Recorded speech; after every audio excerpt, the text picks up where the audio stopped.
Id-deputat nazzjonalista Rebecca Borch ikkonfermat li l-kelma frodi f'rapport tal-Kummissarju għall-Standards fil-ħajja pubblika dwar ingaġġ fil-Ministeru għal-Għawdex tal-lum mart il-Ministru Clayton Bartolo ma teżistix, avolja qalet li qratu minn paġna sa paġna.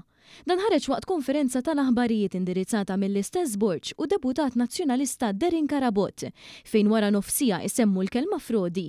Meta One staqsa biex tispeċifika fejn qiegħda miktuba din il-kelma fir-rapport, id-deputat Borch evidentament skomda u bir-rapport ma' ġemba ma kienitx taf tirrispondi. Tista' tindikali fir-rapport fejn issemmiet il-kelma frodi jekk ma jimpurtax? Hija ċara. Issemmiet il-kelma frodi. Hija ċara mir-rapport sħiħ, dan huwa każ ta' frodi ċar. Imma semmit il-kelma frodi fir-rapport?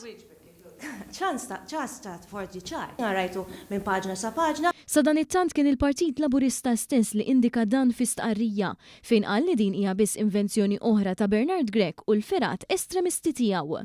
L-istqarrija kompli tajt li fil-waqt li l-Partit Nazzjonalista joqgħod jeda fl-attakki personali, il-Partit Laburista se jħalli l-proċess parlamentari jintemm kif mitlub mill-investigazzjoni għall-impjeg li jmur lura aktar minn 3 snin u li dam ftit xhur. Waqt l-istess konferenza l-Onorevoli Rebecca Borch skomda għal darb'oħra ħarbet mill-mistoqsija dwar jekk il-President tal-Parlament Ewropew Roberta Metsola għamlitx ħażin meta persistit li taħtar lir raġel toħta bħala kap tal-kabinett tagħha paga ta' 20,000 euro fix-xahar. Ħatra li l-ewwel irtirat qabel l-elezzjoni tal-Parlament Ewropew li għaddiet kif inkixfet minn ġurnal Taljan, iżda li pront ikkonfermat il-ħatra tar raġel toħta wara l-elezzjoni ta' 8 ta' Ġunju li għadda.